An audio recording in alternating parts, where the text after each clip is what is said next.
Kabanata 211. Nag-iisip lang ako tungkol sa trahedya na nasa isang antas lang ako na mas mababa sa'yo sa pamilya. Sige na nga, sige na nga. Tatapusin ko na to. Antayin mo lang, dadalhin kita para magpakitang gilas sa susunod na round. Sabi ni Dave bago siya nag-hang up. Wala namang masabi si Luna. Buti na lang bumalik sa dati si Dave pagkatapos noon, at dahil sa kanilang mahusay na chemistry, nanalo sila ng 3 sunod-sunod na rounds, na may iba't ibang patibong na naiplano laban sa kalaban. Napakagandang comeback game ang kanilang ipinakita. Dumami ang mga nanonood sa livestream, at nangyari pa nga na na-break nila ang record para sa pinakamaraming viewers sa isang livestream. Ang ganda, akala ko lang paninira yung commercial. Sinong mag-aakala na kaya pala maglaro ng ganito ang isang babae? Huwag husgahan ng isang tao sa kanyang itsura lang. Expert to, promise, tingnan mo yung mouse at keyboard niya, sulit na sulit yan para sa ilang buwang sweldo ko. Nang mabasa ni Luna ang mga komento, umatras siya ng kaunti at napatingin sa mouse at keyboard na gamit niya. Mukhang pangkaraniwan lang ang itsura ng gamit, jet black lang, pero hindi niya inakala na ganun pala ito kamahal. Buti na lang at hindi niya aksidenteng na-damage. Habang nag-i-interact siya sa mga viewers, may 3 katok sa pinto ng study room, at saka ito na itulak. Nakatayo si Lucas sa pintuan hawak ang script, at itinaas niya ang kilay para itanong kung tapos na. Tumingin si Luna pababa, nakita niyang naabot niya ang oras na hinihingi ng game ang company, kaya nagpapaalam siya sa mga viewers at nag-offline. Kumusta? Maayos ba ang laro mo? Tanong ni Lucas. Medyo may konting aberya sa simula, pero pagkatapos ay naging maayos naman. Sabi nga ng isang viewer, ang mahal pala ng mouse at keyboard mo, kaya pala ang bilis gamitin. Ayos yan. Tapos ka na ba sa pagbabasa ng script? Tanong ni Luna nang makita niyang hawak nito ang script, halatang kinakabahan. Ma'am, pumasok si Lucas sa sala at naupo sa sofa, seryoso ang mukha. Nang makita ni Luna ang ekspresyon niya, naiinis siya at naiinip. May problema ba sa script? Walang problema sa tema. Huminga ng maluwag si Luna nang ipagpatuloy ni Lucas. Pero hindi ko inirekomenda na ito ang gawin mong shoot. Ha, bakit? Nagulat si Luna. Nakangisi si Lucas at sabi niya. Masyadong delikado ang mga eksena. Delikadong eksena, alin? Naaalala ni Luna na ang bida ay mahilig sa extreme sports. Yung mga eksena ba ng car racing, bungee jumping, fencing, water jet, at iba pa. Sanay naman ako dun. Bukod pa roon, kapag sino-shoot yon, sigurado ako hindi ako palaging gagawa ng sports, kaya hindi naman magiging delikado, pinilit niya siyang kumbansihin. Pero mukhang desidido na si Lucas. Luna, pumili ka ng ibang script. Kung wala kang gusto sa mga pinili ni Judy, gagawa ako ng iba pa para sa'yo. Biglang bumaba ang loob ni Luna at nagbago ang mukha. Ayoko ng iba, gusto ko talaga to. Ito lang, o wala na. Nakangisi si Lucas, sabi niya. Bahala ka. Naramdaman ni Luna na parang hindi patas ang trato sa kanya. Lucas Ford, bakit hindi mo lang ako pagkatiwalaan? Hindi yan tungkol sa pagtitiwala. Ikaw ang pinasok ko, kaya responsable ako sa buhay mo, yan ang hangganan ko. Walang puwang sa usapan si Lucas para sa diskusyon. Paf, bakit ganoon na siya kaseryoso, parang usaping buhay o kamatayan? Posibleng hindi talaga nakatakda para sa kanya ang script na ito. Hindi makapaniwala si Luna na matapos ang isang buong araw ng abala, ganito ang katapusan nito. Sa totoo lang, walang problema sa kanya ang mga eksenang iyon, pero mukhang determinado si Lucas na hindi siya papayagang sumali. Ano ba ang magagawa niya? Sa pag-iisip tungkol sa script na nagpasiklab ng kanyang hilig ng ganito kalakas, ayaw ni Luna sumuko. Kahit anong pilit, pinili niya ipaglaban ito muli. Sus, palagi na lang siyang nahuhuli sa bitag ng demonyo, ngayon siya naman ang magpapasok sa sariling bitag. Huminga ng malalim si Luna at sa loob ng ilang segundo, nagbago ang kanyang ekspresyon at ang paligid niya. Tumingin siya pababa, ibinaba ang ulo habang nakatayo sa harap ni Lucas, hindi gumalaw o nagsalita ng kahit ano. 10, 9, 8, 7, 6, 5, 4, 3, 2, 1. Binilang niya sa puso niya. Sa buong oras na iyon, pinanood ni Lucas ang lungkot na nakalatag sa mukha ng dalaga. Hindi niya matiis na makita siyang ganito kadismaya, ngunit pinanatili niya ang matigas niyang mukha at determinado na hindi magpakita ng pakikiramay. Sa sumunod na segundo, nang itaas ni Luna ang kanyang ulo muli, mamumula ang kanyang mga mata at basang-basa na ng luha, na ayaw pang bumagsak. Kasabay nito, nang hina ang kanyang tinig, kakaiba sa dati niyang matatag na sarili. Dahan-dahan siyang lumapit kay Lucas at bahagyang hinawakan ang manggas ng kanyang damit gamit ang 2 daliri. Lucas Ford, talaga bang hindi pwede? Halos matuno ang matigas na mukha ni Lucas, pero mahigpit pa rin ang kanyang mga labi at determinado. Hindi pwede, Luna, pwede kitang pangakuan ng kahit ano, pero hindi to. Biglang bumuhos ang mga luha ni Luna, at nanghihina niyang pakiusap. Lucas, please, gusto ko talaga tong script na to. Pangako, aalagaan ko ang sarili ko, promise ko yan. Ako. Bago pa man makapagpatuloy ng sasabihin si Luna, pinutol na siya ni Lucas, sige. Nabigla si Luna. Ha, sige. Sapagkat siya ay nakikipag-usap sa Great Demon King, naghanda na siya ng buong drama, at nagamit pa lang ang 1% ng mga sandata niya sa pagpapasusumamo. Hindi pa niya nagagamit ang mga panlilinlang. Ngayon ay, sige, na lang. Para bang may bug sa sistema. Nabigla si Luna sandali bago tuluyang nakariyak at halos tumalon sa tuwa. Big Boss, sumasang-ayon ka, talaga. Naramdaman ni Lucas na tila naisip niya kung ano ang sinang-ayunan niya at napakunot ang kanyang noo, sabay buntong hininga. Pwede ko ba itong bawiin? Nag-alala si Luna. Hindi pwede. Hindi pwedeng bawiin ang pangako kapag binigay na. Kung bawiin mo, iiyak ako dito hanggang sa mawalan ako ng malay. Napabuntong hininga si Lucas. Sige, hindi ko babawiin. Sa totoo lang, noong bumagsak ang mga luha ni Luna, alam na niya iyon. Bakit pa siya magpapakatigil? Alam din niya na malamang pinik lang ni Luna ang iyak niya, pero wala siyang magagawa, wala siyang lakas para labanan. Nakikita niyang tuluyan nang nawawala ang kanyang sariling pag-iisip. Ang tanging pinagsisisihan lang ni Luna sa sandaling iyon ay hindi niya agad malapitan si Lucas para bigyan siya ng isang super higanteng halik habang masigla siyang sumigaw, "Yehey! Mabuhay ang Big Boss, Big Boss, napakabait mo talaga. Ang magkaroon ng pinunong tulad mo ay siguro bunga ng magandang karma ko sa nakaraang buhay, hindi, sa 10 kong nakaraang buhay. Ang respeto ko sa iyo ay kasing taas ng bundok at dagat." Ngumiti si Lucas at pilit siyang pinigilan. Ngumiti si Lucas at pinigilan siya ng walang magawa, "Sige na, hindi mo na kailangang bulahin pa ako. Sa ngayon, ako pa lang ang napalampas mo. Pero kung pumalpak ka sa audition mamaya, hindi na kita matutulungan o mabibigyan ng shortcut, malinaw." Bumagsak sa audition. Imposible yan. Basta pumayag ka, ayos na ang lahat. Kung napalampas ko na si Big Boss, paano pa yung mga alalay lang? Buong kumpiyansa si Luna. Nang makita niyang masigla ang dalaga, tuluyan na rin naglaho ang lahat ng alalahanin ni Lucas. Ayos lang, pwede naman niyang ipakiusap sa production team na bantayan siya ng maigi.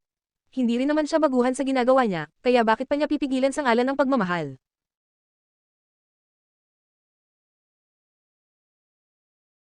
Kabanata 212. Kinabukasan ng umaga sa harap ng Platinum Palace Residence. Isang itim na Mercedes Maybach ang huminto, at naghihintay sa labas ng pasukan sina Jackson at ang 4 na bodyguard. Ang pinakamataas sa mga bodyguard, na mukhang inosente at walang mali siya, ay hindi napigil ang magtanong kay Jackson, "Assistant Jack, bakit po kailangang pumunta ng Amerika si Boss sa pagkakataong ito? At bakit pa sa lugar na gaya ng Philadelphia na parang probinsya? Hindi ba pwedeng ipag-utos na lang yun sa iba? Talaga bang ganun kahalaga yung processing plant na yun?" Nang maisip niya ang tunay na dahilan ng pagbisita, may kumislap sa mga mata ni Jackson. Tapos, tiningnan niya ng masama ang lalaki at sinagot ito, "Kung wala kang utak, huwag ka na lang mag-isip ng kung ano-anong kalokohan buong araw. Sa tingin mo ba, kaya mong hulaan kung anong iniisip ng boss? Sumunod ka na lang sa utos." Napakamot sa ulo niya ang malaking lalaki at napagtantong may punto si Jackson. "Ah, naiintindihan ko na. Salamat, Assistant Jack." Habang nag-uusap pa ang dalawa, biglang napamura ng mahina ang isang payat na bodyguard na nasa harap ng kotse. Padubog itong lumapit kay Jackson at mainit ang ulo nitong sinabi, "Hindi ko na kaya. Hindi ko na talaga matiis. Kailangan ko nang kausapin si boss at ipabawi ang utos niya." Napakunot noo si Jackson habang tinititigan ang kabataang nagsalita. "Anong utos ang sinasabi mo?" Ang kabataang iyon ay tinatawag na Fourth Tailor, at siya ang may pinakamagaling na kakayahan sa labanan sa lahat ng bodyguard, dahilan kung bakit siya rin ang may pinakamataas na katayuan sa kanila. Maaaring sabihin na isa siya sa mga tauhang pinakapinagkakatiwalaan ni Lucas. Kung ito'y iniutos sa kanya, siguradong isang bagay itong lubhang mahalaga. Palaging sumusunod si Fourth sa lahat ng utos ni Lucas, pero ano kaya ang utos sa pagkakataong ito na halos handa niyang labagin ito? Nagsinding sigarilyo si Fourth at nagpatuloy, "Hating gabi kagabi, bigla akong nakatanggap ng tawag mula kay boss. Akala ko may emergency o mahalagang utos. Sinong mag-aakala? Ang sinabi lang niya ay kailangan kong pumunta sa drama team ng ilang panahon para bantayan ang kaligtasan ng isang babae. Paf, ilang beses na akong muntik mamatay sa mga misyon, at higit 10 taon akong sinanay para sa mga espesyal na operasyon. Paano naging ganito ang bagsak ko, bodyguard ng kung sinong babae lang?" Fourth Tailor, tumahimik ka, gusto mo bang mamatay? Nerbyosong tumingin si Jackson papunta sa pintuan. Kung marinig yan ng boss, maghanda kang magbayad ng buhay mo.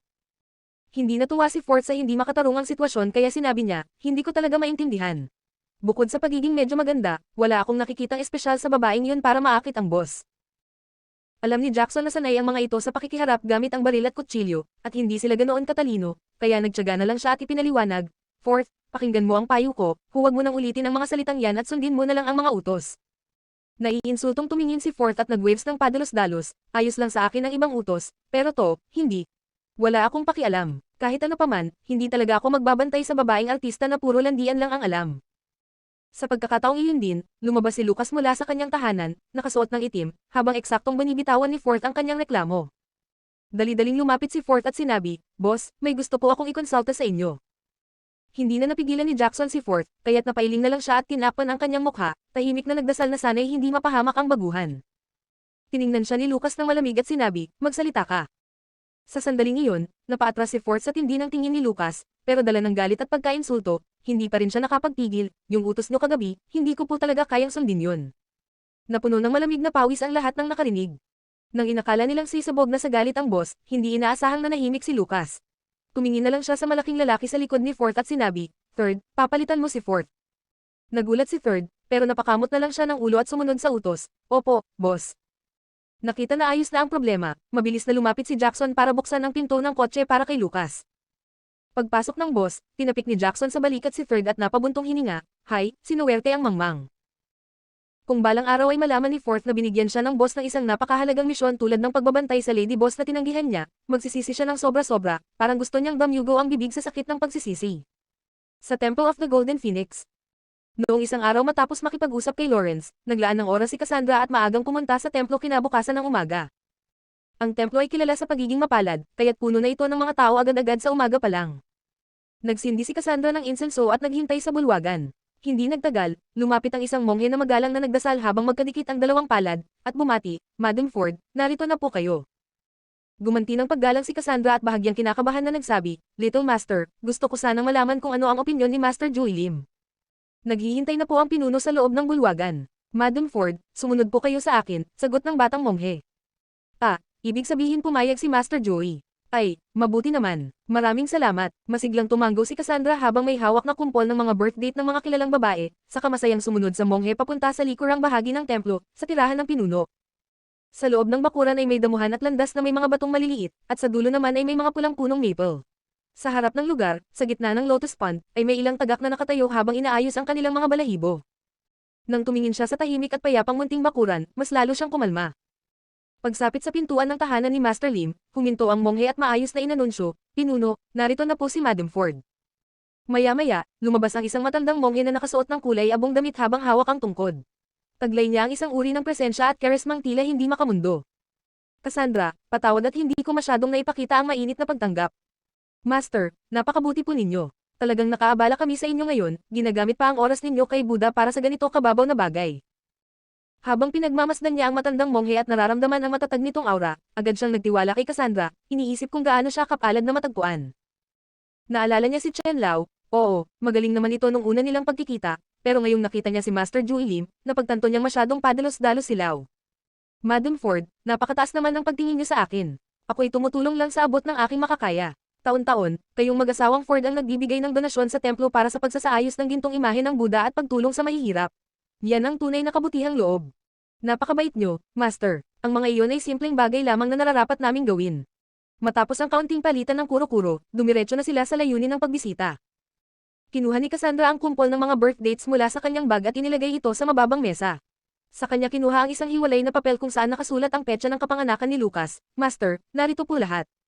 Paumanhin kung kailangan ko kayong abalahin para lamang silipin ang mga ito." Tumanggo si Master Joey at isa-isang sinuri ang mga birthdate. Tahimik lang si Cassandra sa isang gilid, hindi nangangahas na abalahin siya habang nagbabasa. Isa-isa itong tinitingnan ni Master Joey at may isinusulat na mga tala sa likod ng bawat isa. Ilang sandali pa, natapos na niyang basahin lahat. Napansin ni Cassandra na mula umpisa hanggang huli, hindi nagbago ang ekspresyon ni Master Joey, kaya't medyo nabahala siya. "Master, sa lahat po ng mga babaeng ito, mayroong bang kahit isa na may kapansin-pansing magandang kapalaran, o may mataas na pagkakatugma kay Lucas?" Umiling si Master Joey at tiyak na sinabi, "Wala." Ibig sabihin, lahat ng babae sa listahan ay ordinarya lamang. Kahit wala namang direktang salungat sa kapalaran ni Lucas, wala rin namang isa na kapansin-pansing tumutugma. Medyo nadismaya si Cassandra nang marinig iyon. Hindi siya makapaniwala sa sagot kaya tiningnan niya ang mga isinulat ng Master. Totoo ngang wala ni isa na higit na namumukod-tangi sa iba. Isa-isang pinasadahan ni Cassandra ang bawat papel, paulit-ulit na binabasa ang mga tala, bago tuluyang tinanggap ang sinapit ng kanyang anak at ibinalik sa bag ang mga papel. Tulala siyang tumanggo, "Pasensya na po sa abala, Master." "Madam Ford, huwag po kayong mag-alala. Kung gayon, Master, hindi na po ako magtatagal. Aalis na po ako." Pupunta na sana sa paglabas si Cassandra nang huminto siya sa kanyang paglalakad. Bigla niyang naalala na may isa pa siyang birthdate sa bag. Pag-aari iyon ng babaeng nagngangalang Luna Windsor. Hindi niya alam kung bakit, pero bago siya umalis ng bahay kanina, naisama rin niya ang petsa ng kapanganakan ng babaeng iyon. Ngayon, dapat niya kaya itong ipasilip na rin sa Master, kahit sa simpleng paraan. Kabanata 213. Gayunpaman, kung nalaman lang ni Lawrence na isinama ni Cassandra ang petsa ng kapanganakan ng babae para ipasuri rin, tiyak na magwawala na naman ito sa galit. Nasa gitna ng pag-aalinlangan si Cassandra. Kinuha niya ang papel ng petsa ng kapanganakan at tiningnan ito, pero hindi niya alam kung ano ang dapat gawin. Nang mapansin ni Master Joey ang pagbabago sa kanyang ekspresyon, tinanong nito, Madam Ford, may iba pa po ba kayong alalahanin? Napabalikwa si Cassandra sa ulirat at nagmadaling itago ang papel sa bag. Gayunman, dala ng pangambang baka magalit si Lawrence, at dahil na rin sa pakiramdam niyang wala rin namang saysay na ipasuri pa ang babaeng iyon, agad niyang sinabi, wala po, wala. Master, maaari na po kayong bumalik sa inyong mga gawain. Agad siyang tumalikod para umalis. Ngunit sa pagmamadali, isang kayumangging papel ang nahulog mula sa kanyang bag at dumausdal sa sahig. Hindi niya ito napansin at patuloy na naglakad palayo. Samantala, yumuko si Master Joey at pinulot ang papel, Madam Ford, sandali lang po, may nahulog kayo, ham. Habang binabasa niya ang nilalaman ng papel, napatigil ito, at tila nabigla. Ang birth chart na ito. Narinig ni Cassandra ang tinig ng matanda at agad siyang lumingon. Nakita niyang hawak nito ang petsa ng kapanganakan ni Luna, at kapansin-pansin ang pagkagulat sa mukha ng pinuno. Nang makita ito, biglang bumilis ang tibok ng puso ni Cassandra. Master, kamusta po ang birth date na yan? Hindi tulad ng tiyak at kalmadong ekspresyon niya kanina habang binabasa ang ibang birth dates, ngayon ay matagal na pinagmasdan ni Master Joey ang birth chart ni Luna bago nagsalita, Madam Ford, maaari ko po bang muling makita ang birth date ng inyong anak?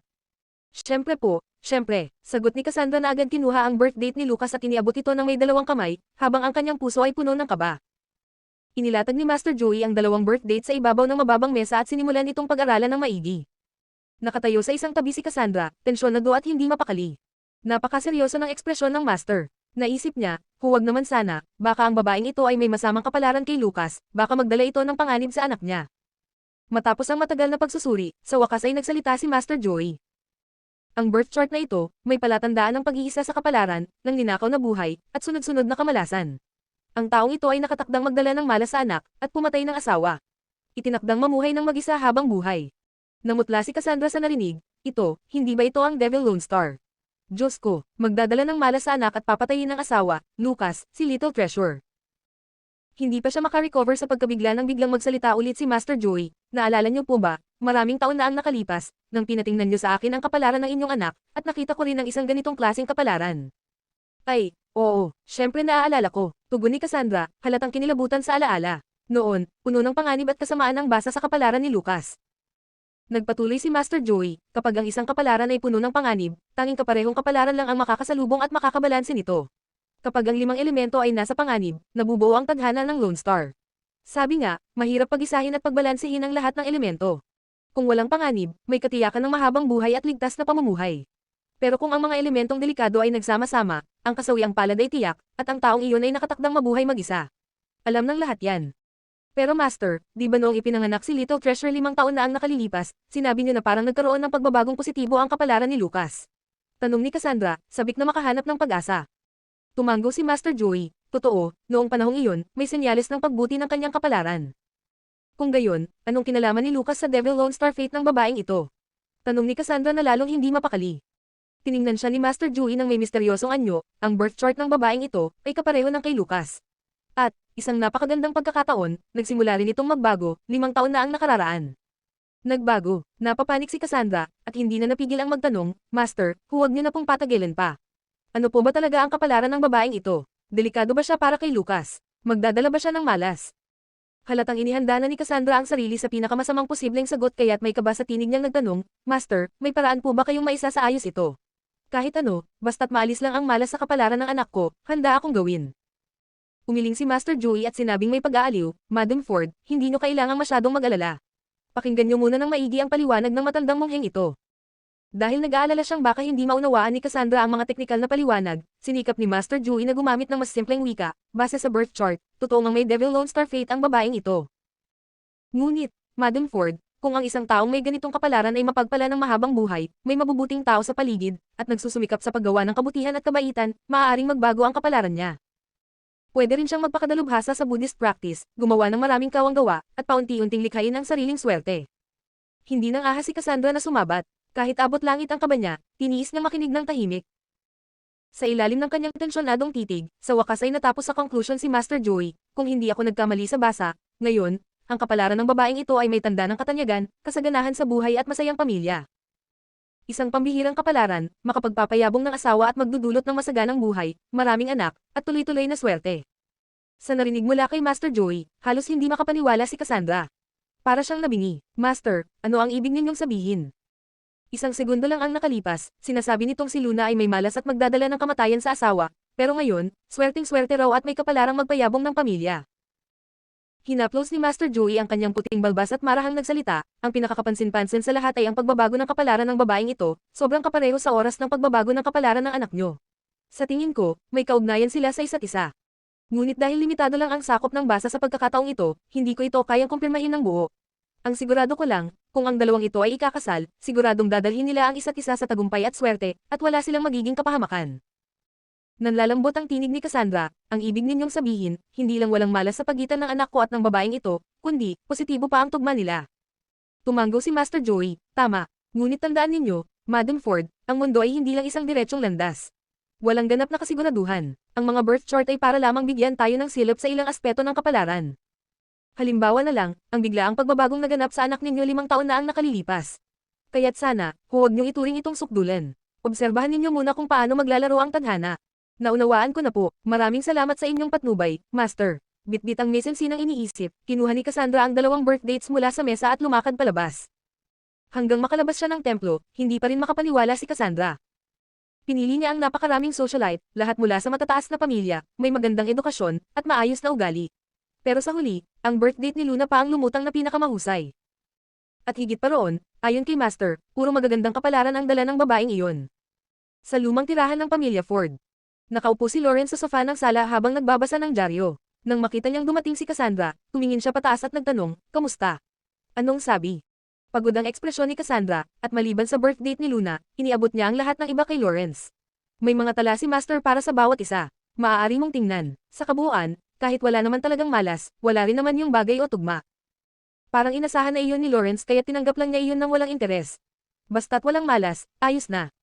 Habang pinagmamasdan ni Cassandra ang asawa na binabasa ang birth dates ng mga socialite, ilang ulit siyang nagbukas ng bibig para magsalita, pero pinili na lang na manahimik.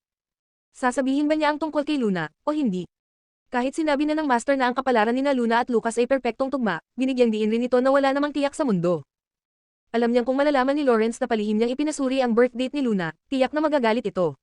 At malamang, kahit ano pa ang basang lumabas, hindi rin siya nito paniniwalaan. Dahil dito, gumawa siya ng desisyon sa kanyang isipan. Ayos na muna ito. Oobserbahan ko muna ang lahat bago ako magsalita. Kabanata 214. Kinabukasan ng umaga, ang unang ginawa ni Luna pagkapagising ay magtungo sa Glory World Entertainment para iulat kay Judy ang magandang balita tungkol sa pagkakapili sa script. Sobrang sakto naman, may magandang balita rin si Judy para sa kanya. Panahon na ng sweldo. Ang bilis naman, sahod na ngayon. Tanong ni Luna, halatang nagulat pero masaya. Ma'am, kasi sobrang naging matagumpay ang livestream ninyong laro ni Dave kagabi. Sobrang natuwa ang gaming company, kaya pinaaga nila ang bayaran, paliwanag ni Judy. Napaigtad sa tuwa si Luna, ay ang galing naman nun. Sa isip-isip niya, dahil doon, hindi na niya papaluan si Dave sa susunod. Naipadala na raw sa bangko, i-check mo na lang ang account mo mamaya, dagdag ni Judy. Okay, sagot ni Luna, at sakto namang dumating ang bagong mensahe. Galing ito sa bangko, kumpirmadong na-transfer na ang sahod niya. Miss Judy, nakuha ko na. Napatawa si Judy, ayos. Mabuti na lang at wala kang trabaho ngayon. Dapat lumabas ka at magpahinga. Sina Coulson noon ay sobrang malamig at walang gana sa maraming bagay. Lalo na nung sumikat siya, parang wala nang makapukaw ng kanyang interes o passion. Kaya nang makita ni Judy si Luna na puno ng sigla, kahit siya napagod na sa mundo ng showbiz, ay biglang nakaramdam ng bagong inspirasyon. Tumanggo si Luna, salamat, Miss Judy. At salamat din sa kumpanya. Pagkalabas niya sa opisina, dumiretso si Luna pabalik sa kanyang apartment. Ang una niyang ginawa ay hanapin ang 2 numero ng bangko, saka siya nag-transfer ng $100,000 sa isa, at $50,000 sa isa pa. Hindi nagtagal, tumunog ang kanyang telepono. Masayang sinagot ito ni Luna, "Hello, Director Cruz. Kumusta po kayo?" Isang matandang boses ng babae ang sumagot mula sa kabilang linya, "Mabuti kami. Mabuti ang lahat dito. Miss Luna, nagpadala ka na naman ba ng pera sa ampunan?" Tumanggo si Luna, "Opo, kakasahod ko lang." Agad na naging aligaga ang boses sa kabilang linya, "Pero ang laki ng pinadala mo ngayon. $100,000. Alam kong mahal na mahal mo ang mga bata, pero dapat iniisip mo rin ang sarili mo. Huwag kayong mag-alala, Director. Marami pa akong natira, hindi ko naman lahat ibinigay. Gamitin niyo na lang po para bumili ng mga damit at kumot. Papalapit na ang taglamig. Hay, sige tatanggapin ko na lang. Maraming salamat sa ngalan ng mga bata. Ikaw rin, alagaan mo ang sarili mo ha. Huwag masyadong magpagod. Alam ko po, salamat, Director. Pagkababa ng tawag, nakaramdam ng init sa puso si Luna. Nagsimula siyang magbigay ng donasyon sa ampunang ito 5 taon na ang nakalilipas. Nakakalungkot lang na dati, hindi siya gaanong nakakatulong dahil kapos siya sa pera. Pero ngayon, sa wakas, makakapagbigay na siya ng mas malaki. Ang natitirang 50,000 dolyar ay ipinadala niya sa bangko sa account ng kanyang mga foster parents. May nararamdaman pa rin siyang guilt dahil hindi siya nakauwi sa loob ng maraming taon. Hindi na siya nagpadala ng mas malaki pang halaga dahil alam niyang tiyak na hindi nila tatanggapin kung sobra. Nang kalkulahin niya ang natira, halos 150,000 dolyar pa mula sa kanyang endorsement fee ang meron siya. Sapat ito para sa kanyang personal na gastusin. Pagdating sa pamamahala ng pera, palagi niyang inuuna ang pagbabalik at pagtulong sa iba, kaysa sa pagtitipid para sa sarili. Kadalasan, pag nakuha niya ang sahod niya, mabilis din niya itong nagagastos, nagtitira lang para sa pangkain. Hindi sinasadyang napatingin siya sa kalendaryo, at doon niya napansin na papalapit na ang kaarawan ng kanyang lolo. Ayos lang, naisip niya. Bibilhin ko muna ang regalo niya. Maghintay na lang ako bago gumastos sa iba. Bagaman mayaman ang pamilyang Windsor, at kahit hindi man sila sobrang malapit ng kanyang lolo tulad ng ibang maglolo, alam niya na mahal pa rin siya nito. Si Maximo Windsor at Ingrid Smith ay madalas ikahiya siya at batikusin dahil sa kakulangan niya sa tamang asal. Ngunit ang matanda niyang lolo ang tanging tao na tahimik siyang pinapayuhan, inaayos ang kanyang mga pagkakamali isa-isa. Kahit mahigpit ito, ramdam niya ang malasakit. Mula nang umalis siya sa tahanan nila, ilang beses nang tinangka ng kanyang lolo na hikayatin siyang umuwi, pero sa kasamaang palad, hindi niya kayang sundin ang kagustuhan ng matanda. Sa pinakamataong shopping center ng Imperial. Matapos ang ilang oras ng pamimili, napagpasyahan ni Luna na bumili ng jade na alahas. Ang kanyang lolo ay isang Buddhist at mahilig sa jade, kaya't bagay na regaluhan siya ng bracelet na gawa sa jade beads. Bilang pinakamalaking tagahanga ng Great Demon King at sa kanyang walang alinlangang tiwala sa boss, hindi na siya tumingin sa iba pang tindahan at dumiretso na sa Jade Treasury. Pagpasok ni Luna, sinalubong siya ng isang medyo matabang lalaki na may suot na lumang estilo ng vest at maliit ang mga mata. Hi, ganda. Anong hinahanap mo? Ang suot ni Luna ngayon ay isang simpleng casual outfit, iyong tipong hindi mapapansin kung dadaan lang. Pero sa mas malapitang tingin, maaakit ka sa kanyang maliit at kaakit-akit na mukha. Hindi man alam ng may-ari kung sino talaga siya, batay sa karanasan, sigurado siyang isa itong celebrity. At mukhang may kaya rin sa buhay. Kahit hindi man siya kilalang kilala, malamang ay bibili rin ito ng mamahaling item, kaya personal niya itong pinagsilbihan. Tiningnan ni Luna ang malawak na koleksyon ng jade ornaments na nakadisplay at nagtanong, medyo naguguluhan, mag-70 anyos ang lolo ko. Gusto kong bilhan siya ng bracelet na gawa sa jade beads. May recommend ka ba? Oo naman, tamang-tama ang dating mo. Agad na binuksan ng may-ari ang isang estant at maingat na inilabas ang ilang bracelet. Kaka-deliver lang sa amin ng bagong batch ng mga alahas. Tingnan mo ang kulay, panalong panalo. Kapag ito ang regalo mo, siguradong pasok ka agad sa loob ng sino mang gusto mong suyuan. Hindi naman masyadong marunong si Luna tungkol sa jade, pero batay sa sinasabi ng may-ari, mukhang mamahalin ang mga ito. Kaya't medyo nag-alinlangan siyang nagtanong, magkano po ang mga ito? Walang eksaktong presyo, pero nasa 1 hanggang 2 milyong dolyar ang halaga. Pero kung ayaw mo sa mga ito, may mas magaganda pa akong ipapakita. Kumislap ang mga mata ng may-ari habang nagsasalita. Pilit ngumiti si Luna, mukha ba talaga siyang milyonarya? Okay lang po. May mas mura po ba kayo? Tanong ni Luna, sabay putol sa sunod-sunod na rekomendasyon ng may-ari. Mas mura, sagot ng may-ari, sabay tingin ulit kay Luna para sukatin siya. Tinabi niya ang mga bracelet pero nagpatuloy pa rin sa pakikipag-usap, meron. Tumingin ka rito, medyo sablay lang ang kulay, pero maayos din naman ang kalidad. Mga nasa 700 hanggang 800,000 dolyar lang. Pero bibigyan kita ng discount, 600,000 na lang. Napailing si Luna at pinisil ang pagitan ng kanyang mga kilay. Diretso na siyang nagsalita, mas mura pa po. Mayroon po ba kayong nasa 150,000 dolyar pababa? 150,000 dolyar. Biglang naglaho ang ngiti ng may-ari matapos marinig iyon, at nagiba pa ang tono ng kanyang boses. Magandang binibini, bagamat mukhang malaki ang halagang iyon para sa iyo, sa totoo lang, mababaw lang ang maluloko mo niyan, yung mga hindi gaanong pamilyar sa jade na alahas. Sa ganitong kaliit na halaga, wala kang makukuhang dekalidad. At isa pa, bibili ka ng regalo para sa isang nakatatanda, kaya mas mainam na mag-invest ka ng mas malaki, lalo na pag jade bracelet ang pinag-uusapan. Hindi ito bagay na dapat tipirin. Ngumiti si Luna, tama ka naman. Pero ang regalo ay hindi nasusukat sa presyo. Mas mahalaga kung galing sa puso at sineryoso mo ang pagbibigay. Napangisi ang may-ari, may halong pang-uuyam. Pero syempre, itinago niya ito sa likod ng kamay para hindi masyadong halata. Isinara niya ang estant at sinabi, sige, pwede kang pumili dito sa bahaging ito. Ang mga nasa hanay na to ay lahat nasa ilalim ng 150,000 dolyar. Yung row sa kabila, mas mura pa, kung sakali. Kabanata 215. Hehe, kung gusto mo pa ng mas mura, iminumungkahi kung pumunta ka na lang sa ibang lugar. Dito sa Jade Treasury, hindi kami nagbebenta ng mga mura at walang kalidad. Umalis ang may-ari pagkatapos niyang sabihin iyon. Para sa iba, malaking halaga ang 150,000 dolyar, pero para sa kanya, nakakatawa lang iyon. Siya ang may-ari ng Jade Treasury, kung saan madalas pumunta ang mga mayayaman at madalas siyang makapagsara ng mga deal na umaabot sa milyon-milyon. Kaya ang 150,000 dolyar na deal ay hindi niya pinaglalaanan ng oras o personal na serbisyo. Karaniwan sa mga ganitong tindahan ay mayabang, pero mabuti na lang at handa na si Luna sa ganitong sitwasyon.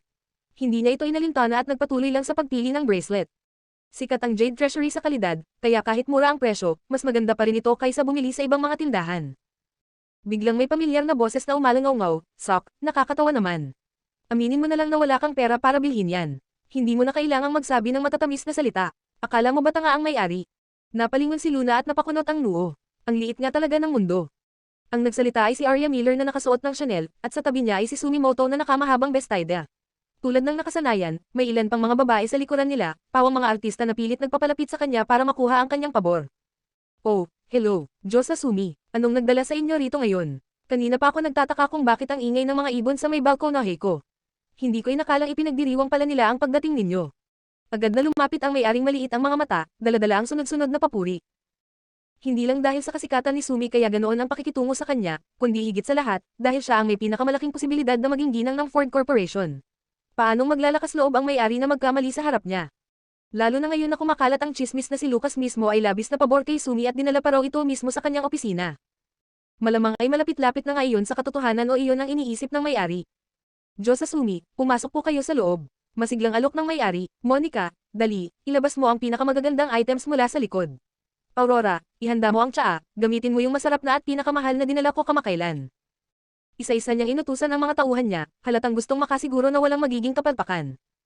Nagkagulo ang lahat ng empleyado at kanya-kanyang lapit kay Sumi, pilit nakikipag-usap. Siyempre, sino ba namang ayaw mapasama sa mabuting listahan ng magiging ginang ng Ford Corporation? Kahit gaano pa kabalangkas si Sumi, napangiti rin siya sa ginagawa ng may-ari para suyuan siya. "Hindi niyo na kailangang mag-abala ng ganito para sa akin, tumitingin-tingin lang naman ako," sabi niya nang may banayad ng ngiti. Agad namang sumagot ang may-ari, "Miss Sumi, karangalan ko po ang mapagsilbihan kayo, maliit na bagay lang po ito." Tagumpay na tumingin si Arya kay Luna na nag-iisa at walang pinapansin ni isa mang empleyado. Pagkatapos ay ngumiti siya sa may-ari at nagbiro, "Boss, mukhang marami kang ipinahid na pulot sa bibig mo, ang tamis ng mga salita mo." "Miss Arya, galing sa puso ang lahat ng sinasabi ko," sagot ng may-ari habang maingat na inaayos at ipinapakita ang mga gamit na kinuha ng kanyang tauhan sa harapan ni Sumi. Kumuha si Sumi ng isang kumikislap na jade bracelet at tiningnan ito ng walang kabala-abala. "Bago ba ito? Parang hindi ko ito nakita noong huli akong pumunta rito." "Talagang matalas ang mga mata nyo, Miss Sumi," sagot ng may-ari. "Tama po kayo, kararating lang ng bagong batch ng mga paninda, lahat de kalidad. Siyempre, kahit ganun, hindi pa rin sapat ang mga ito para tumapat sa antas ninyo. Pero kung hindi nyo mamasamain, pumili na po kayo ng gusto nyo." Sabay kamot niya sa mga palad, halatang sabik sa kinabukasang pinapangarap niyang kapalit ng kanyang pambabala. Masayang hinaplos ni Arya ang mga jade na alahas, "Pinsan, ang gaganda talaga ng mga jade ornaments na to. Hindi na ako magtataka kung bakit gustong-gusto mo sila. Jade lang talaga ang babagay sa kakaiba mong aura." Tama siya, masyado nang makaluma at mababa ang dating ng ginto't pilak. Sumang-ayon ang iba pang mga artista, sabay-sabay na iniukol ang atensyon nila sa mga high-grade na jade ornaments na inilagay sa harap ni Sumi. Isa sa kanila ang nagreklamo, "Boss, kailanman hindi mo ipinakita sa amin ang mga tutuwing nandito kami." "Boss, ang bias mo naman." Dagdag pa ng isa, sabay tawa ng grupo, kalahating biro ngunit may bahid ng inggit. Huwag niyo naman siyang sisihin. Sa totoo lang, ang magagandang jade ay para lang talaga sa magagandang tao. Si Sumi lang ang bagay sa mga jade na ito, kaya huwag naman tayong gawin pang tawanan dito. Habang pinakikinggan ang mga papuri, ngumiti si Sumi ng may pagmamalaki. Mukhang nagustuhan niya ang jade bracelet at pinaglaruan nito ng mga daliri. Biglang may naisip si Arya. Tumingin siya kay Luna, tapos nilinggan ng may-ari at mabagal na sinabi, "Boss, hindi mo yata maayos ang mga bagay-bagay dito, ano?" Nanginginig ang may-ari ng tindahan, Ano po ba iyon? May nagawa ba akong mali? Pakisabi lang po, Miss Arya, at agad ko itong aayusin." Tumingin si Arya ng diretso kay Luna, "Hindi naman tungkol sa serbisyo mo yan. Sa katunayan, napakaganda ng serbisyo mo kaya naman napapalibutan kayo ng mga tao dito, pero walang nagbabantay sa tindahan. Sino ba ang nakakaalam kung may magnanakaw ng jade mo dito, tapos malaki ang mawawala sa'yo?" Napatingin agad ang may-ari kay Luna nang marinig ito. Bukod sa grupo ni Sumi sa loob ng tindahan, si Luna na lang ang natitirang tumitingin pa rin ng jade beaded bracelet. Noong una, inakala niyang makakakuha siya ng malaking bentahan mula sa babaeng ito, pero sino bang mag-aakala na sobrang kuripot pala niya? Tumango ang may-ari ng seryoso, "Tama po kayo, Miss Arya." Agad namang inutusan ng may-ari ang isa sa kanyang tauhan, "Monica, puntahan mo siya at asikasuhin." "Ha, ako?" Gulat na itinuro ni Monica ang sarili niyang ilong. "Oo, ikaw, anong hinihintay mo? Punta na, kapag may nawalang kahit ano dyan, ulo mo ang kapalit." Oo, boss," sagot ni Monica na halatang ayaw pero wala nang nagawa. Napilitan siyang lumapit sa counter kung saan naroon si Luna. Nang makita niyang abala si Luna sa pagsusuri ng isang bracelet, pilit itinago ni Monica ang kanyang pagkainip at mahinahong nagsalita, "Miss, matagal-tagal na rin po kayong tumitingin. Napili niyo na po ba kung alin ang gusto ninyo? Sa totoo lang, lahat ng tao ay nasa paligid ng magiging ginang ng kumpanya, habang siya lang ang ipinadala rito. Paanong hindi siya maiinis? Ang tanging hiling na lang niya ay matapos na agad ang babaeng ito sa pagbili at umalis na. Abalang sinusuri ni Luna ang jade beaded bracelet sa kanyang mga kamay at hindi niya napansin ang pagkainip sa mukha ni Monica. Pagkatapos ay nagtanong siya, may espesyal ba itong kahulugan? Naisip ni Luna na kapag ibinigay niya ito sa kanyang lolo, mas maganda kung may mabuting mensahe siyang maibabahagi na kaugnay ng bracelet. Narinig ni Arya ang tanong ni Luna at agad siyang tumawa ng may pagmamalabos at pangungutya, ha? Anong kahulugan naman ang meron sa mumurahing jade? Bumili ka na lang ng kahit ano dyan. Ang Jologs naman, kung makatanong, akala mo may alam talaga. Sumabay ang ibang mga artista sa kanyang panlalait, ayan kasi, kapag ang isang mahirap nagpapanggap na sosyal, ganyan ang kalalabasan. Nagpatuloy si Arya sa panglalait, tama nga ako. Napahiya na naman ang babaeng to, pati sa labas, nakakahiya talaga. Sok, nakakainis, ayokong aminin pareho pa kami ng kumpanyang pinagtatrabahuhan. Dati, magaling talaga ang panlasa ni Second Young Master. Lahat ng kinukuha niya ay mga kahangahangang tao, pero mukhang pumalpak siya ngayon. Ang nakakatawa pa, may mga nagkukumpere sa kanya kay Sumi. Aba, ni hindi nga siya karapat-dapat humawak ng sapatos para kay Sumi, ano? Kabanata 216. Sabay sa mga nangyayari, sa isang shop na nagbebenta ng mga mamahaling gamit sa tapat ng Jade Treasury. Master Long, gusto niyo pa ba itong shirt? Maingat na tanong ng may-ari ng shop. Ang lalaking kinakausap niya ay ruggedly handsome ang dating, nakakasual na pananamit. Nasa bulsa ang isang kamay habang tumingin ito sa kaguluhan sa katapat na tindahan. Maliban sa mga pinili ko, kunin mo na rin lahat ng tingin mong babagay. Okay po, Master Long, gagawin ko na po ang invoice. Ipapadala ko ulit sa dati ninyong address. Ma'am, ipadala mo na, sagot ni Sebastian Long nang wala sa loob habang patuloy pa ring nakatingin sa Jade Treasury. Kinuha niya ang cellphone niya at tumawag. Yes, sagot ng nasa kabilang linya sa karaniwan nitong malamig na tono. Hey, Lucas Ford, narinig kong pumunta ka sa Philadelphia para sa trabaho. Bakit naman sa isang boring na lugar ka pa pumunta? Bakit hindi ka na lang sumama sa tropa at mag-enjoy sa tabing dagat? Naputol ang tawag. Talagang binabaan siya nito ng tawag. Buiset, napatingin si Sebastian sa cellphone niya na parang hindi makapaniwala. Lintik yan. Ang kapal ng mukha niya ibaba ang tawag sakin. Muli siyang tumawag, at pagkapasok pa lang ng linya, agad na siyang nagbubunganga. Putek ka, Lucas, ang hirap ba talagang kausapin ako? Basta ka na lang bumaba ng tawag, ha? Gusto mo bang maputulan ulit ng tawag? Seryosong tanong ng boses sa kabilang linya. Kapag nagpatuloy pa siya sa pagdadaldal ng kung ano-ano, tiyak na babaan na naman siya ng tawag. Nang gigigil si Sebastian habang nakatingin sa ilang babae sa tapat, galit niyang sabi, lintik na yan. Nagmagandang loob na nga akong sabihan ka na may mga baliw na asong nangangagat sa babae mo, tapos ganito pa trito mo sakin. Nasaan na ang konsensya mo, ha? Saglit na katahimikan ang sumunod, bago isang salita lang ang narinig niya. Sino? Mayabang nasabi ni Sebastian, akala mo ba hindi ko malalaman kahit itago mo pa? Hindi ba't yung sikat na celebrity yun? Ano nga ulit pangalan niya? Tama, Luna Windsor. Kagabi, aksidente akong nakapag-click sa isang trending na streaming site, at alam mo bang anong nakita ko? Putek, nakita ko mismo yung celebrity na yun na nagla-livestream ng laro, mula sa mismong study room mo. Sinasabi ko sa'yo. Pero agad siyang pinutol ng malamig at matigas na boses ni Lucas. Pakilinaw na lang, buong detalye ang kailangan ko. Oy, siya talaga yun. Nakapagsalita ka pa ng 5 salita, wow. Sebastian Long, banta ng boses, mababa at galit ang tono. Alam ni Sebastian na may mali. Malamang ay may emergency na hinaharap ito sa kabila, kaya tumigil na siya sa pagbibiro at naging seryoso. Lugar, yung Jade Ornament Shop mo, Jade Treasury. Mga tao, ang tunay mong mahal na si Luna Windsor, at yung chismis mong girlfriend na si Sumimoto kasama ang buong tropa niya.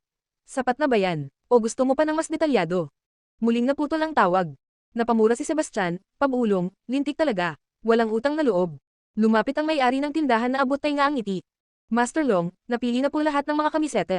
Ma'am, tumanggo si Sebastian pero hindi agad umalis. Sa halip, inutusan niya. Kuhanan mo ako ng upuan ngayon din. Ha, upuan po, tanong ng may-ari ng shop, litong-lito. Ano pa, bilis na, ang ganda ng view dito. May reklamo ka ba kung maupo ako rito para namnamin to? Wala po, kukuha na ako ngayon din. Agad na nagpupunas ng pawis ang may-ari ng shop at dali-daling umalis para kunin ang upuan. Itong mga mayayaman nga naman, malaki kong gumastos, pero ang hirap rin palang pagsilbihan. Patuloy na nagbitaw ng masasakit na pananalita si Arya at ang grupo niya, bawat salitang pakawalan ay mas mapanira pa kaysa sa nauna, ang lahat para lang ipahiya si Luna at makaganti sa nangyari sa kumpanya kamakailan. Akala ni Luna ay kampi na ang lahat kay Sumi kaya mapapanatag na sana siya, pero bigla na lang naging agresibo ang lahat sa kanya. Kaya't nagkunwari siyang nagulat at nagsalita. Kung hindi ako nagkakamali, si Beauty Arya pala to, at si Senior Sumi, at mga kaopisina ko rin pala. Kayo pala yan, kayo ba, ang nag-usap-usap kanina? Napuno ng inis si Arya sa sinabi ni Luna. Bulag ka ba? Ang tagal na naming nandito tapos ngayon mo lang kami napansin. Ibig sabihin, buong oras na nambabastos siya, parang nagsasalita lang siya sa hangin. Sa kabilang bahagi ng shop, may isang lalaking natawa habang umiinom ng tsaa. Sok, akala mo mahinhin at inosente yung babae, pero ang talon din pala ng mga kuko. Sinubukang aliwin ng mga kasama ni Arya ang kaibigan nila. Hayaan mo na, Arya. Huwag mo na lang patulan ang mga ganyang kawirduhan. Nagngit-ngit si Arya. Tama ka, hindi lang weird, bulag pa. Ni hindi ka na nga makapamili ng jade ng mapayapa, iritableng gulong ni Sumi. Pumili na lang siya ng isang jade bracelet na nakita niya kanina at, hindi man lang nagtanong sa presyo, agad na sinabi. Boss, akin na tong isa. Nataranta ang shop owner nang mapansing hindi natuwa ang magiging lady boss. Agad siyang nagpakumbaba. Goddess Sumi, talaga pong magaling ang mata nyo. Isa po yan sa pinakamagandang jade sa shop namin. Ipapak ko na po agad. Mabilis niyang inilagay ito sa isang magarang kahon. Ipinahawak ni Sumi ang jade kay Arya, saka iniabot ang card niya sa may-ari ng shop. Ngunit ngumiti lang ang may-ari at nagsabi. Miss Sumi, hindi niyo na po kailangang bayaran. Umangat ang kilay ni Sumi.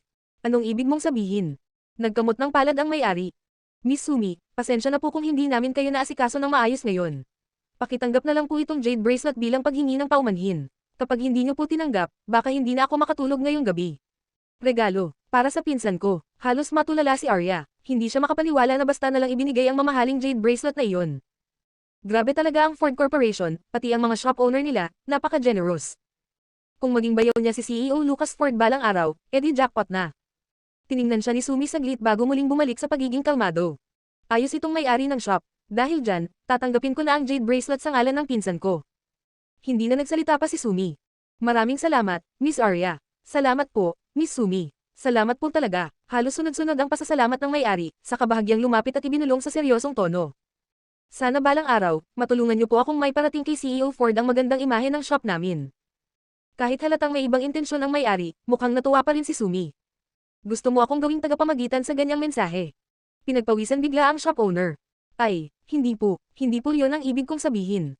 Kabanata 217. Naramdaman ni Sumi ang tensyon mula sa shop owner, kaya mas lalong umangat ang tingin niya sa sarili at kalmadong sinabi. Hindi ko na kailangang magsabi ng kahit ano tungkol sa kahit kanino. Sa sipag mo, siguradong napapansin ka na ni CEO Ford. Nang marinig ito, alam ng shop owner na epektibo ang pakulo niya. Ngumiti siya at nagpasalamat, sabay alok pa.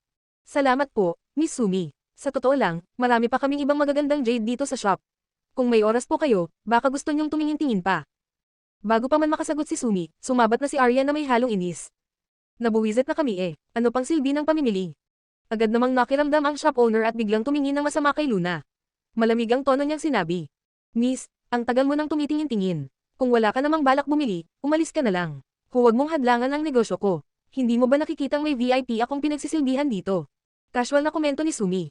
Boss, kahit paano, customer mo pa rin naman siya. Hindi maganda na basta mo na lang siya paalisin. Baka isipin ng iba, dinidiscriminate ko siya. Napakabaulit ang shop owner. Hindi po, Miss Sumi. Wala po kayong kinalaman dito. Sa totoo lang, sobrang dami naming murang jade stock ngayon, kaya binibenta naming lahat ng yan sa bargain price, kaya po dumarami ang mga kagaya niyang customer. Pero hindi naman ito karaniwan. Alam niyo naman po na klase ang shop namin. Karaniwan pong worth milyon ang mga deal namin dito. Plano ko na nga pong tanggalin ang mga jade na yan sa display sa mga susunod na araw. Kung hindi, kulang kami sa tao para pagsilbihan ang tunay naming mga customer. Kung gusto niyo po, pwede ko na pong tanggalin ngayon na agad. Pangako ko, wala nang ganitong pangyayari sa susunod. Ano po sa palagay niyo? Tahimik lang si Luna habang hinihimas ang baba, pinipigilang matawa. Aba, mahusay. Talagang ang puro talentadong bolero ang kinukuha ng Great Demon King sa kumpanya niya. Sa wakas ay sumagot si Sumi. Ikaw ang may-ari ng shop, desisyon mo yan. Magiliw ang tono ni Sumi kaya naman nakahinga ng maluwag ang shop owner. Kumalikod siya kay Luna at walang pakundangang sinigawan. Hoy, ikaw tong tinutukoy ko, hindi mo ba narinig? Hindi na namin binibenta ang mga mumurahing jade na yan. Lumipat ka na lang sa ibang tindahan. Katulad ng inaasahan, halos magbunyi na si Sumi sa narinig. Tuloy-tuloy pa rin sa paglalaming sa magiging lady boss, sinikap ng shop owner na paalisin ang walang kwentang customer. Pero sa hindi inaasahang pagkakataon, napansin niya ang tatlong lalaking papalapit sa shop, lahat nakasuot ng mamahaling suit. Habang palapit sila, nanlaki ang mata ng shop owner nang makita kung sino ang nangunguna, isang lalaking may close-shaven haircut. Hay, hindi maaari. Bakit siya nandito? Wala namang abiso mula sa management. Random inspection ba to? O baka naman nalaman nilang nandito si Sumimoto kaya personal pa siyang pinuntahan. Stop, mukhang alam na nga ng lahat. Mabuti na lang talaga't tinuri ko siya kanina. Yari na lang yung ibang hindi nakapaghanda. Ngiting tagumpay ang shop owner at agad na sinalubong ang lalaking nasa unahan. Mr. Wayne, kayo po. Pero bago pa siya makapagsalita ng buo, dumiretso lang ang tatlong lalaki, hindi siya pinansin, at tuluyang naglakad papunta sa babaeng kanina lang ay ininsulto ni Sumi. Tulala ang shop owner. Ay ikaw, ano to? Ilang sandali bago iyon, tinawagan na ng may-ari ng Jade Treasury ang security. Sa isip niya, kung hindi pa rin naalis si Luna, mapipilitin siyang paalisin ito sa marahas na paraan. Magiging perpekto na sana ang araw na ito, pero bad trip talaga ang babaeng ito, puro abala, halos napahamak pa siya sa VIP customer niya. Nakakainis. Napatingin si Luna sa maliit na gwardyang halatang hindi naman masyadong matapang ang itsura. Paalis na sana siya nang biglang may nagsalita gamit ang formal at makinis na tinig. Miss, nandito ba kayo para bumili ng jade? Napalingon si Luna at nakita ang isang middle-aged na lalaki. Oo, bakit po? Magalang na tumango ang lalaki. Maaari ko po bang magkaroon ng karangalan na pagsilbihan kayo? Napatingin muli si Luna sa lalaki. Dahil sa tono at kilos nito na parang maingat, inakala niyang isa lang itong empleyado ng shop, kaya sagot niya. Huwag na, sabi nga ng boss niyo kulang na kayo sa staff at hindi niyo na raw binibenta ang mga mumurahing jade na ito. Pagkarinig nito, humarap ang middle-aged na lalaki sa shop owner at matalim siyang tiningnan. Nang inig ang tuhod ng shop owner, agad pinunasan ang pawis sa noo at hindi na nakapagsalita. Samantala, damaykit naman sa pader ang gwardya at nagkunwaring parang halaman sa gilid.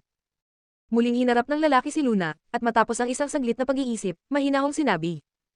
Bagamat totoo pong may iba pa kaming pagpipilian at ang mga customer dito ay karaniwang nasa may kayang antas, sensitibo kami sa pangangailangan ng lahat ng customer. Ang mga jade na ito ay kailangang alisin sa display dahil may mga bahid o depekto. Patawad po sana. Ang sabi kanina, tinanggal ang mga jade para mapasaya si Sumi. Pero ngayon, sinasabi ng lalaking ito na may depekto lang pala ang mga iyon. Wala nang panahon si Luna para mag-isip pa. Kailangan niyang bumili agad ng regalo, kaya tumango na lang siya. Ganun ba? Sige, lilipat na lang ako sa ibang shop. Lilingan na sana siya para umalis nang pigilan siya ng lalaki. Sandali lang po, miss. Ang ibig ko pong sabihin, bukod sa mga ito, may dala po kaming mas angkop para sa inyo. Sinenyasan niyang tinawag ang dalawang nakababatang lalaki sa likod niya. Pareho nilang binuksan ang dalang itim na malite, itinaas ito sa dibdib na parang display, nakaharap kay Luna. Ngumiti ang middle-aged na lalaki at hinikayat si Luna. Mga bagong dating po ito. Baka po may magustuhan kayo. Ang galing sa timing masayang sambit ni Luna, tila natuwa sa pagkakataon. Ang kasiyahan po ng customer ang una naming layunin, sagot ng lalaki, seryoso ang mukha. Tiningnan ni Luna ang mga jade sa harapan niya. Hindi man siya eksperto, halata niya agad na mas mataas ang kalidad ng mga ito kaysa sa mga una niyang nakita. Mahina niyang sabi, mas maganda nga ito kaysa sa mga una kong tiningnan. Kahit papaano, nakahinga na ng maluwag ang lalaki at halos mapasigaw sa tuwa. Basta po kayo ay masaya. Maaari ko po bang malaman kung para kanino ito? Para po ba sa inyo o regalo para sa iba? Baka po makapagbigay ako ng suhestyon. Samantala, na si Arya sa nakikitang atensyon na ibinibigay kay Luna. Boss, anong problema ng mga tao mo? Bakit parang pinapaboran pa siya? Ang liit lang ng transaksyon na yun, worth it pa. Ang babaw, para ba ngayon lang sila nakakita ng pera? Kabanata 218. Nagreklamo ang ibang mga artista sa may-ari ng shop. Boss, bakit hindi mo ginagabayan ang mga tauhan mo? Ang bababa ng standards nila. Tingnan mo yung isa, matanda na, siguro matagal nang nagtatrabaho rito pero hanggang ngayon empleyado pa rin. Sa dami ng taon, di man lang na-promote. At ang labo pa ng mata. Ang pangit ng paghawak niya sa customers. Bakit pinananatili mo pa yan dito? Namula ang bilugang mukha ng shop owner sa hiya, pero pilit siyang ngumiti. Mga giliw na binibini, huwag na po tayong maapektuhan sa kanila. Wala na rin naman silang epekto sa atin. Tingnan niyo po muna ang ibang items, huwag na tayong mawalan ng gana. Samantala, napansin ni Luna na propesyonal at maayos ang asal ng middle-aged na lalaki, kaya't binitawan na niya ang ideya na lumipat pa sa ibang shop. Ipinaliwanag niya. Malapit na po ang ika-70 kaarawan ng lolo ko. Plano kong regaluhan siya ng bracelet na gawa sa jade beads. Kumpiyansang pumili ang lalaki ng isang bracelet at ipinakita ito kay Luna. Miss, ano po ang masasabi niyo rito? Ang bracelet na ito ay binubuo ng 29 na pirasong bilog na emerald jade, malinaw at kasing kulay lahat, galing sa iisang uri. Hinaplos ni Luna ang mga beads at kumislap ang kanyang mga mata. Sa totoo lang, hindi ko naman talaga naintindihan lahat ng sinabi mo, pero gusto ko talaga itong bracelet na to. Kanina pa ako tumitingin pero wala talagang tumawag sa akin ng ganito. Ngumiti ang lalaki. Ibig sabihin yun ay may koneksyon ka sa bracelet na ito, bihirang-bihira yan. Makakasigurado po kayong dekalidad ito. Hinawakan muli ni Luna ang bracelet at tanong niya. Gustong-gusto ko talaga ito, pero magkano po ba? Nasa $150,000 lang ang budget ko. Kung mas mataas pa, baka ibang bracelet na lang ang tingnan ko. Agad na sagot ng lalaki. Sakto po, ang presyong ito ay eksaktong $150,000. Eksaktong 150,000. Kumabog ang puso ni Luna sa tuwa. Tumango ang lalaki. At dahil may promo kami ngayon, may dagdag na 20% discount pa po kayo. Masayang-masaya si Luna. Kanina iniisip pa niya na baka maubos ang buong budget sa jade at wala na siyang matirang pera. Pero dahil sa discount, may matitira pa siyang konti. Excited siyang tumango. Sige, ito na ang kukunin ko. Nawala ang kaba sa mukha ng lalaki. Mabuti po, ipapak ko na agad para sa inyo. Salamat po talaga. Ikinalulugod ko po kayong pagsilbihan. Personal niyang inayos ang bayad ni Luna, ibinigay ang resibo, at maingat na binalot ang bracelet bago ito inabot sa kanya sabay magalang na yuko. Sana'y bumalik po kayo muli. Tahimik lang ang may-ari ng Jade Treasury sa isang tabi habang nakatingin sa bracelet na binili ni Luna. Halos hindi siya makapaniwala na nakuha iyon sa halagang wala pang $150,000. Pagkaalis ni Luna, nandoon pa rin ang grupo ni Nasumi. Hindi pa rin mapakali si Arya kaya't binulalas niya ang galit sa middle-aged na lalaki. Hoy ikaw, oo, ikaw ang tinutukoy ko. Ano bang problema mo? Sinabi na ng boss mo na hindi na binibenta ang mga mumurahing jade na yan, pero kumikilos ka ng parang ikaw ang may-ari. Anong karapatan mong magdesisyon ng sarili mong gusto?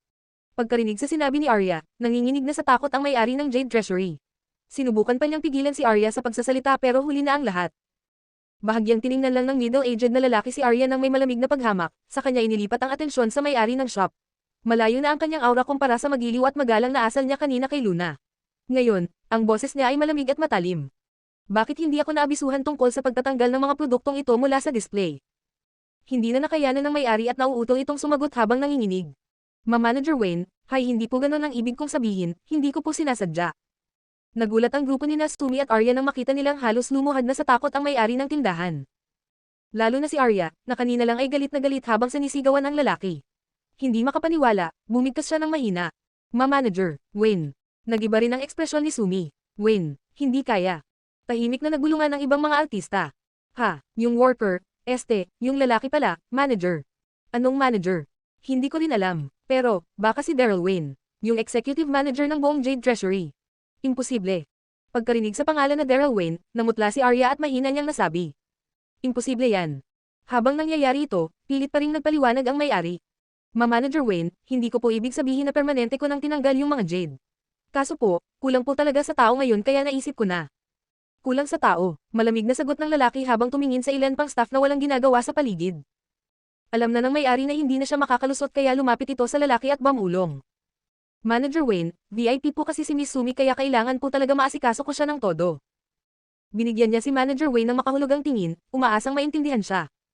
Mas lalo pang nagmataas ang tindig ng grupo ni Arya matapos marinig ang paglalamang ng may-ari.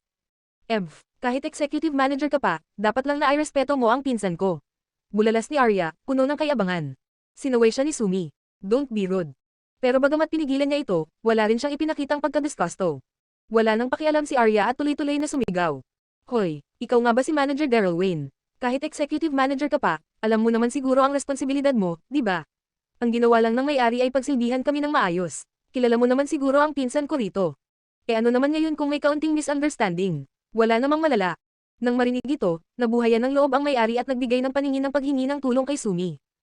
Uminom lang ng tsaa si Sumi bago kalmadong nagsalita. Pinilit lang naman ng owner na maging magalang. Pagpasensyahan na lang natin, huwag na lang maulit. Hayan narinig mo. Pinalampas na ng pinsan ko, dagdag ni Arya. Pero hindi nagbago ang tingin ng middle-aged na lalaki sa grupo ni Sumi. Sa halip, ibinaling niya ang mata sa bracelet na hawak ni Arya. Miss, bayad na ba ang bracelet na yan? Walang alinlangang sagot ni Arya. Bayad. Ibinigay ito ng owner bilang regalo sa pinsan ko. Lumalim ang titig ng middle-aged man sa may-ari at mariing sinabi. Pinakialaman mo ang sistema, basta ka na lang nagtanggal ng paninda mula sa display. Binastos mo ang prinsipyo ng Jade Treasury, inutusan mong paalisin ang isang customer gamit ang security. At higit sa lahat, ipinamigay mo ang isang bracelet na nagkakahalaga ng $2 milyong. Sino ang nagbigay sa iyo ng kapangyarihang yun, Russell Crocker? Isang siglong reputasyon ng Jade Treasury ang halos sinira mo. Kabanata 219. Sa marahas na tinig ni Daryl, alam na ni Russell na tapos na siya. Nangangatog ang kanyang mga tuhod at tila nanlambot ang kanyang buong katawan.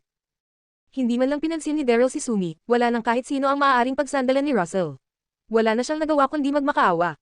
Manager Wayne, nalito lang ako. Nagpadala lang ako sa kasakiman. Ngayon lang po talaga to. Patawarin niyo na po ako. Pero malamig ang naging tugon ni Daryl. Kung totoo man ngayon lang yan, ako ang magpapasya. Napakarami mong pagkakamali sa araw na to, kaya huwag ka nang umasa na mapatawad. Kahit ako, hindi na kita kayang iligtas. Dumiretso ka na sa finance department, kunin mo ang sahod mo ngayong buwan, at umalis ka na. Kung sa investigasyon ay lumabas pa na may mga naunang insidente o nalugi ang tindahan, may kaukulang aksyon na kaming gagawin. Nanlaki ang mga mata ni Russell, at tila bumulusok ang puso niya sa kaba. Tapos na siya. Lalo na kung mabubuking pa ang mga ginawa niya noon. Pagkatapos nyon, hinarap naman ni Daryl ang ibang mga empleyadong tahimik lamang sa gilid. Matagal na kayong nagtatrabaho rito, pero nakakadismaya ang ipinakita ninyo ngayon. Sa tagal ninyo rito, ni hindi nyo pa rin alam kung paano maging profesional. Pinabayaan ni Ong Bastiusen ang isang customer. Simula ngayon, hindi na kayo kailangang pumasok pa. Manager Wayne. Manager, nagkamali po kami. Bigyan nyo pa po kami ng isa pang pagkakataon. Ang owner lang po ang may utos niyan. Akala ng grupo ni na Arya na bibigay din si Daryl, pero hindi nila inasahan ang ganitong pangyayari. Namutla ang kanilang mga mukha sa pagkarinig pa lang sa mga pagsusumamo ng mga staff. Lalo na si Sumi, kahit pa hindi direkta sa kanya ang mga salita, parang lahat ng matatalim na sinabi ni Daryl ay para sa kanya. Nang matapos na ang kaguluhan, lumapit si Daryl kay Sumi. Hindi man lang binanggit ang pangalan nito, na parang hindi niya ito kilala. Miss, patawad sa abalang naidulot ng pangyayari kanina. Ang lahat ng ito ay pagkukulang ng aming mga tauhan. Paumanhin, pero hindi ko maaring ipagkaloob sa inyo ang jade bracelet.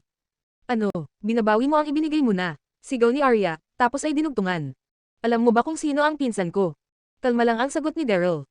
Lahat ng pumupunta sa Jade Treasury ay may iisang pagkakakilanlan lamang, customer. Siyempre, kung talagang gusto niyong bilhin, maaari naman. Bilang kabayaran sa abala, bibigyan ko kayo ng 5% discount. Hindi makapaniwala si Arya. 5% lang. Si Luna, na tinatawag niyang bruha, ay binigyan ng 20% discount, pero ang pinsan niya, 5% lang. Ano ang ibig niyang ipahiwatig? Galit na si Sumi. Kahit kunin niya ang jade o hindi, hiyang-hiya na siya. Sa huli, huminga siya ng malalim at iniabot ang kanyang credit card. Mataas ang noo niyang sinabi. Huwag mo na akong bigyan ng discount. Ngunit ngumiti lang si Daryl. Napakagalang niyo, miss, pero kailangan iyon. Inabot niya ang card sa binatang staff sa likod niya. Sa huli, kahit pa tumanggi si Sumi, binigyan pa rin siya ng 5% discount. Hindi na inabala ni Sumi ang sarili sa pagkuha ng bracelet at agad na lumabas. Mabilis namang dinampot ni Arya ang jade bracelet mula sa counter bago sumunod sa kanya. Cousin, huwag ka nang magalit. Napakayabang lang talaga ni Mr. Daryl Wayne. Isipin mo na lang na aksidente lang to. Magkakaroon din tayo ng pagkakataon para pagbayaran niya yon. Hintayin lang natin, pagsisisihan niya yan. Tama siya, Sumi. Hindi marunong makisama si Mr. Daryl. Sayang lang kung makikipagtalo ka pa sa ganyang klase. Talagang malas lang tayo ngayon. Sino bang mag-aakalang biglang bibisita si Mr. Daryl Wayne para sa surprise inspection? Pagkatapos mamili ng regalo, bumalik na si Luna sa kanyang apartment. Pagkalabas niya ng elevator, inilabas na niya ang kanyang susi habang naglalakad papunta sa kanyang unit. Ngunit pagtingali niya, nakita niya ang isang dambuhalang lalaki na nakatayo mismo sa harap ng kanyang pinto, nakaharang sa daraanan niya. Napakunot noo si Luna, sinilip pa niya ang unit number para lang siguraduhin hindi siya nagkamali ng pinto. Ah, sino ka? Bahay ko to, at nakaharang ka sa daan. Miss Windsor, ako si Third Taylor. Pinapanta ako ng boss ko para bantayan ka, sagot ng lalaki. Agad siyang umatras ng kaunti para bigyan si Luna ng daan at nanatiling nakatayo sa tabi na parang isang tunay na bodyguard. Nagulat si Luna sa sagot nito. Boss, sinong boss mo? Ang apelyido niya ay Ford, sagot ni Third. Ford, Lucas Ford. Tumango si Third, opo. Nairita si Luna, ano bang iniisip yun? Bakit bigla ka nalang pinapante para bantayan ako? Walang emosyon ang sagot ni Third, inutusan ako ng boss kong bantayan ang kaligtasan mo habang nasa shooting ka. Habang nasa shooting. Bigla niyang naalala ang naging pag-uusap nila ni Lucas kagabi tungkol sa script. Ayaw pa nga sana nitong payagan siyang tanggapin ang role dahil sa mga delikadong eksena. Siguro nga, ito na ang resulta nun. Huminga ng malalim si Luna. Kuya, kahit pautos yan ng boss mo, ang sinabi niya ay bantayan ako habang nasa shooting.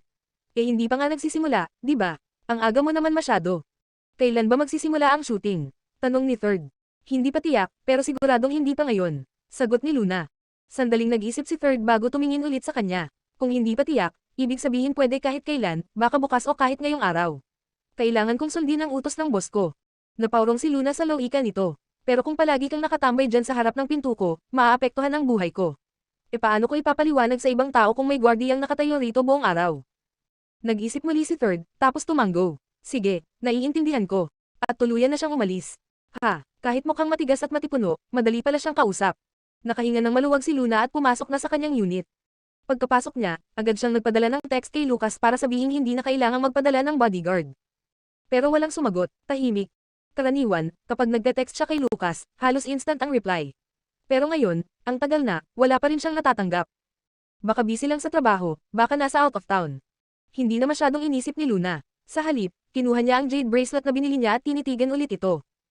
Siguro dahil ito ang una niyang nabili gamit ang sarili niyang kinita mula sa endorsement, kaya habang tumatagal, lalong napapalapit sa kanya ang bracelet. Matagal niya itong tinitigan bago maingat na itinago. Nagbasa siya ng entertainment news at hindi namalayan, dumating na ang gabi. Pero ni isang notification mula sa phone niya ay wala. Hindi pa rin siya ni-replyan ni Lucas. Napakunot ang noo ni Luna. Dapat ay tapos na ang trabaho nito at baka nga nagdi-dinner na. Hindi kaya nakita niya yung message pero hindi na lang niya sinagot. Hindi niya maipaliwanag pero parang may bumabagabag sa kanya. Sok, ang arte ko naman masyado. Isang araw pa lang na hindi siya nagre-reply, nagpapanik na ako. Umiling si Luna, ibinaba ang kanyang phone, at nagdesisyong maghanda ng hapunan para ma-distract ang sarili sa kaiisip. Kabanata 220.